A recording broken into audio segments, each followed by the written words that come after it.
cowboys. Contract cowboy is an ugly word in the West. It's not so.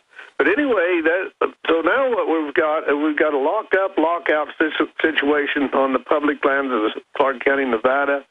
We've got a lockup situation on Bundy Ranch. They've surrounded me with,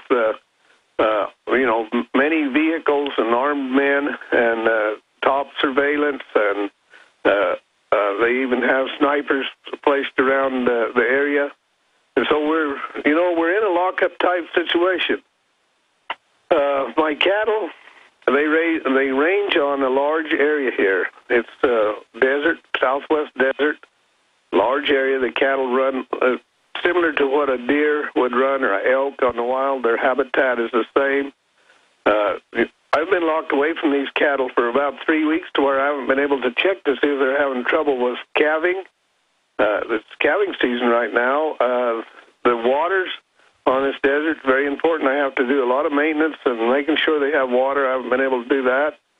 But now, the last few days, I've seen the helicopters running, the cowboys' trucks, the large convoys of government vehicles, and they're moving around my ranch, rounding up my cattle. They brought approximately 300 head into corrals, and they're holding them. And so right now, that's their challenge. How are we going to get these cattle out of the corral and get them back on? I understand, sir, and I want to get into all that with you. But for those that don't understand public land and the fact that out in your state, it's over 80 plus. I think it was. What's the latest numbers on how much land in Nevada is federal?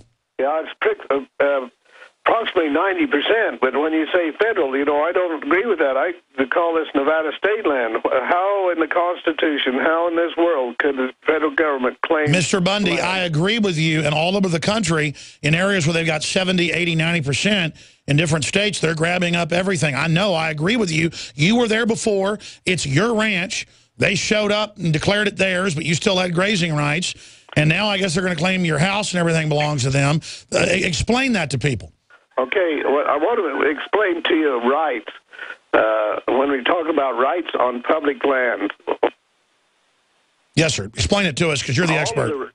I do not own all of the rights to these public lands. I only own part of those rights. I'll go through the rights I own. I own the forage. I own the water. I own access rights, and I own range improvements. And then I own all of the rights that we, the people of the public, things like being able to go fishing, hunting, camping, sightseeing, those type of rights, I retain those rights.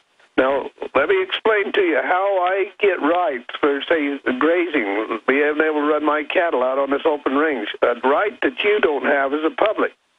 Those rights were created through beneficial use. That's right. And what beneficial use was back in 1877 when my forefathers and others come to this land. When they come in here with a team of horses and pull in a wagon, and when they hooked that harness buckle and took that horse away from that wagon, the first thing that horse needed was a drink of water. So they took him over here to the spring or the creek, and they give that horse a drink of water. As the first sip that horse took started to create a right. Through beneficial use, that horse started to create rights on the land. And by the way, this isn't some legal theory you're putting out. This goes back to Leviticus, British common law, U.S. common law, state law. What you're saying is absolutely true. That's where water rights, staking your claim.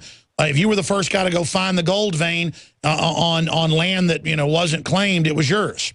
And that's what Nevada state law is based on, is those first preemptive rights, those rights that was created. And, of course, now, then that right, when that horse sipped that water, he started to create that right, and that right now is registered with the state of Nevada water law, and that is a valid and I want to tell everybody something. It's real property. And so now the next thing that horse needed is something to eat. Well, they didn't have a bale of hay or a sack of grain in the back of the wagon.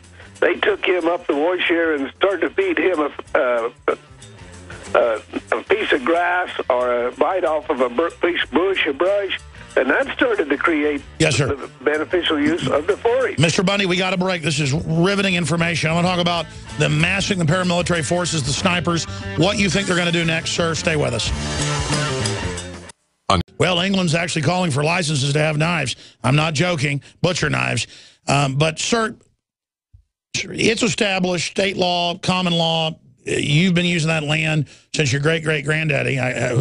Who was it? Your great-great-great-granddaddy that came in and then and started using the land there and getting the water rights, the surface rights, the forage rights in 1877?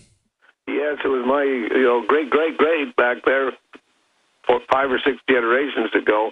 And they started to establish these rights by beneficial use of the water and the forage and the access rights, because they had to build all of their own trails and roads in them days.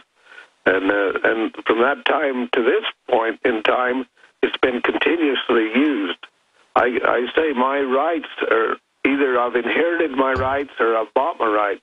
You got to remember that back in those days, there was more pioneer settlers here than just my grandfather, and they was creating rights also. And over the years, those rights have been either traded or bought, and now they've gone to me, and so I've either inherited my rights or I've bought them. All right, shifting gears out of that, we've settled that. The media says you claim you've got a right because you were there first, counting on the ignorance of the public.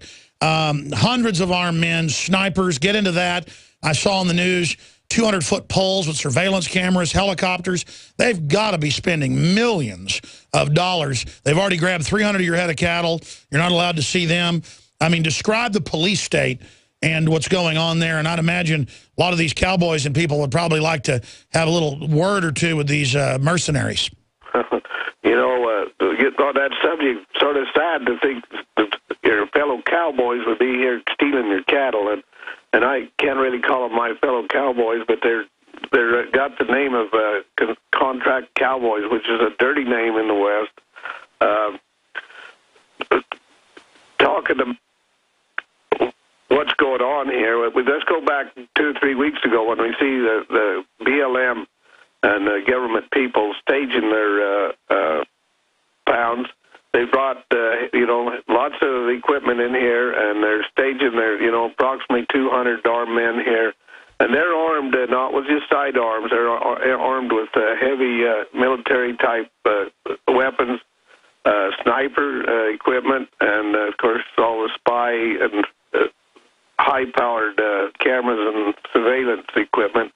And that equipment's been set up around my home farm, and also while we're staging a protest area, all that stuff in other words, we're being surveyed and probably listened to 24 hours a day here.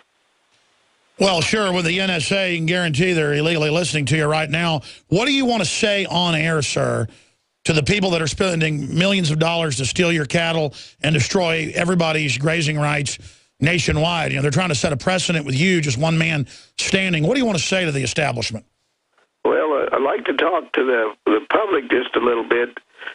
This is your government acting this way, and I'm a producer. I actually convert this desert into an edible commodity for you to eat, and so I feel like that I'm a valid rancher. I'm a producer for American people. Now these talking about this military type. I don't know what you call it, invasion, government with unlimited power, a central government with unlimited power. I have a hard time believing this is happening in the United States. Now, these people that are doing this, I'm saying that America is not going to stand for this. We're going to stand for our Constitution. We're going to stand for our state rights and our local policing power. Those 3 things we will stand, and we will stay here after all the cows are gone, and we're still going to stand. America will not give up those freedoms and liberties that we fought so hard for the last almost 400 years. We've fought for this. We're not going to give this up. Beautifully said. I want to give you the floor to continue, Mr. Bundy, in a final segment with you straight ahead. Meanwhile, the IRS office in Dallas plastered with pro-Obama stickers, screensavers, as the Democrats celebrate on MSNBC, openly saying, basically, arrest anybody who's conservative with the IRS. This is like a Soviet takeover, folks. By the way, Stalin did this to the Ukrainians. What's happening to Mr. Bundy? We're on the march. The empire's on